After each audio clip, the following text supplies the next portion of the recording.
کہ یہ ہمیں پتہ ہے کہ صحافت ایک اور میڈیا ایک ایسی ایک طاقتور چیز ہے جس کے ذریعے سے آپ اپنے آپ کو پروٹیکٹ کر لیں گے، آپ اداروں سے خود کو بچا لیں گے، اور آپ اداروں کی خدمت بھی کر لیں گے، اور آپ اپنے پروڈکٹ کو بھی لے کر آگے چلیں گے اور ٹیکسز بھی بچا لیں گے. بڑا لیکن تو لمبا صاحب انہوں نے تو ٹاپک پھر ہے. مائک خریدا ہے نا. اچھا مائک خریدا انہوں نے، صحافی تو نہیں خریدا. صحافی تو نہیں بکتا، آپ کیوں نہیں بکے سر؟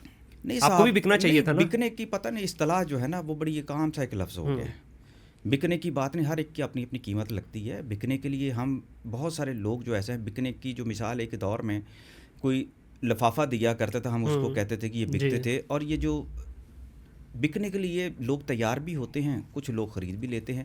لیکن آپ دیکھیں اس کی بیک گراؤنڈ دیکھیں. آپ یہ چاہتے ہیں کہ صحافی جو ہے اپنے بچوں کا قتل عام کر دیں، بجلی کا بل آ جائے تو وہ لوگوں سے مانگ کر ادا کریں. گھر کے اندر بھی، ہر گھر کے اندر بیماریاں ہیں، اس کے بیمار بچے جو ہیں بلکتے رہیں، اس کی ماں بلکتی رہے اور اس کے والدین جو بلکتے رہیں، اور وہ صرف صحافی کہلائے. اس کا جو سورس آف انکم ہے جو ادارے نے دینا ہے وہ اس کو نہیں ملتا، اس کو تنخواہ نہیں ملتی.